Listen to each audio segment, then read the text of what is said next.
ഇത് കോട്ടയത്തെ പ്രശസ്തമായ തിരുനക്കര മൈതാനമാണ്. ഈ മൈതാനത്തിലേക്ക് നിങ്ങളുടെ ശ്രദ്ധ ഞാൻ ക്ഷണിക്കുക. 1928 SNDP യോഗത്തിൻ്റെ മഹത്തായ വാർഷികം നടക്കുകയാണ്. ആ വാർഷിക യോഗം വളരെ ഭംഗിയായി നടന്നു.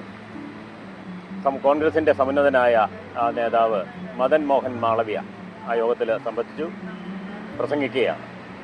അപ്പോൾ അദ്ദേഹത്തിൻ്റെ പ്രസംഗം അവസാനിക്കുന്ന സമയത്ത് അദ്ദേഹം അവിടെ കൂടിയിരുന്ന ജനങ്ങളോട് പറഞ്ഞു, നിങ്ങൾ ഞാൻ പറയുന്നത് ഏറ്റു പറയുക.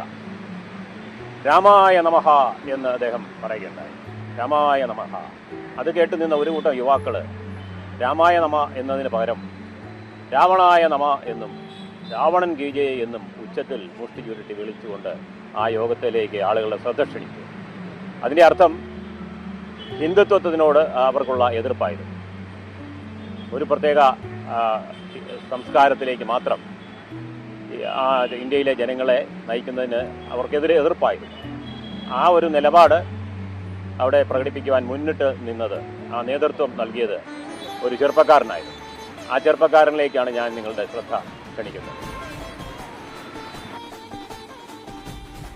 എറണാകുളം ജില്ലയിലെ വൈപ്പിൻ ദ്വീപിൽപ്പെട്ട ചെറായി എന്ന ഗ്രാമം.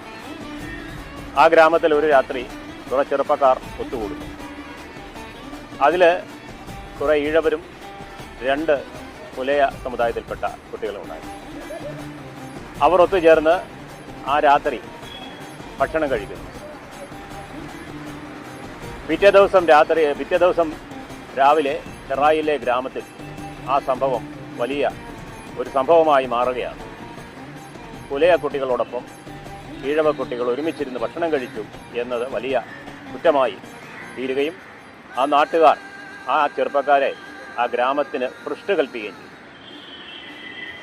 അങ്ങനെ ആ ഗ്രാമത്തിൽ നിന്നും പുറത്താക്കപ്പെട്ട ആ ചെറുപ്പക്കാരുടെ നേതൃത്വം നൽകിയ ആ യുവാവിൻ്റെ പേരാണ് അയ്യപ്പൻ, കെ അയ്യപ്പൻ BA.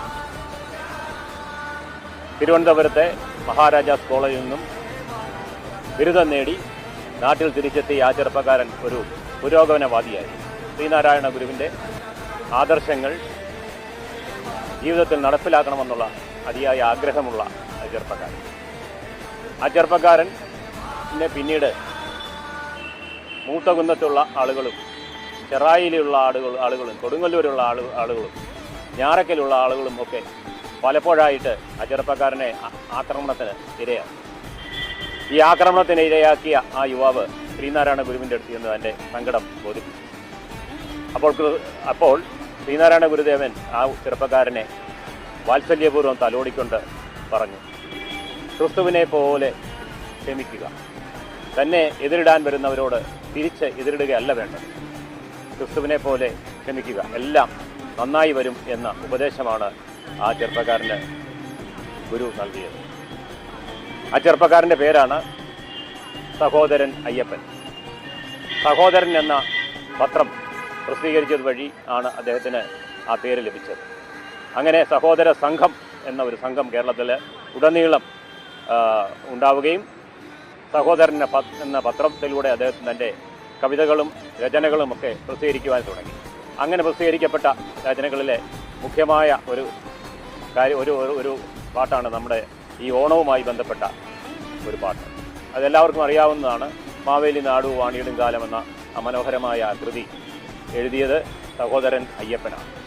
ആ ഓണപ്പാട്ടിലൂടെ സഹോദരൻ അയ്യപ്പൻ തൻ്റെ പുരോഗമന വാദം ശക്തിയായി ജനങ്ങളുടെ മുന്നിലേക്ക് അവതരിപ്പിക്കുക.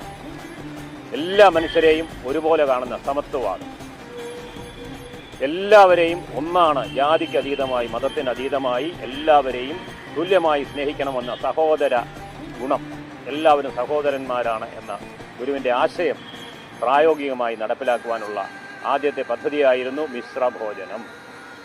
ആ മിശ്രഭോജനത്തിന് ശേഷം എല്ലാവരും സഹോദരന്മാരാണ് എന്ന ആ തത്വം വിളമ്പുന്ന പത്രം പ്രസിദ്ധീകരിക്കുന്നു.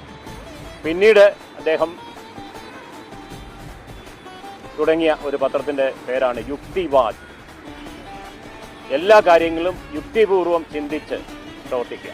അങ്ങനെ യുക്തിപൂർവം ചിന്തിച്ച് പ്രവർത്തിക്കുന്ന ചെറുപ്പക്കാരുടെ ഒരു സംഘം കേരളത്തിൽ വളർന്നു വരികയും ആ സംഘം പിന്നീട് കേരളത്തിലെ നവീന ആശയങ്ങൾക്ക്, കേരളത്തിലെ നടപ്പിൽ ഉണ്ടായിരുന്ന ജാതി വ്യവസ്ഥയ്ക്കെതിരായിട്ടും ഫ്യൂഡൽ വ്യവസ്ഥയ്ക്കെതിരായിട്ടും ഒക്കെ ചെറുപ്പക്കാരെ സംഘടിപ്പിക്കുവാൻ നേതൃത്വം നൽകിയ ആ ധീരനായ സ്വാതന്ത്ര്യ സമര സേനാനിയാണ് സഹോദരൻ അയ്യപ്പൻ. സഹോദരൻ അയ്യപ്പൻ്റെ ജനനം 1889 ഓഗസ്റ്റ് 21 137ാമത് ജന്മദിനമാണ് വരുന്നത്. ഈ ജന്മദിനത്തിൽ സഹോദരൻ എന്നറിയപ്പെടുന്ന യുക്തിവാദി പ്രസ്ഥാനത്തിൻ്റെ അമരക്കാരനായിരുന്ന അയ്യപ്പനെ സ്മരിക്കുവാൻ, ജന്മദിനം പങ്കിടുവാൻ, അല്ലെങ്കിൽ ജന്മദിനത്തിൻ്റെ സന്ദേശം നൽകുവാൻ എത്ര സംഘടനകൾ മുന്നോട്ട് വരും എന്ന ആശങ്ക നിലനിൽക്കുകയാണ്. കാരണം കേരളത്തിൽ കമ്മ്യൂണിസ്റ്റ് പ്രസ്ഥാനത്തിന് പേര് നൽകിയ ആദ്യത്തെ ചിന്തകനായിരുന്നു സഹോദരൻ അയ്യപ്പൻ. EMS ഈ സത്യം തുറന്ന് പറഞ്ഞിട്ടുണ്ട്. അദ്ദേഹം കാറൽ മാർക്സിനെ കുറിച്ച് കേൾക്കുന്നത് തന്നെ സഹോദരനിലൂടെയാണ്, സഹോദരൻ്റെ പത്രത്തിലൂടെയാണ്. അപ്പം അങ്ങനെ കമ്മ്യൂണിസ്റ്റ് പ്രസ്ഥാനത്തിനും വിപ്ലവ പ്രസ്ഥാനങ്ങൾക്കുമെല്ലാം തത്വചിന്തയിലൂടെ തൻ്റെ ആശയങ്ങൾ പകർന്നു കൊടുത്തത് സഹോദരൻ അയ്യപ്പൻ. അയ്യപ്പനെ സ്മരിക്കുവാൻ എത്ര പേർ മുന്നോട്ട് വരും എന്ന ആശങ്ക ഇപ്പോഴും നിലനിൽക്കുകയാണ്.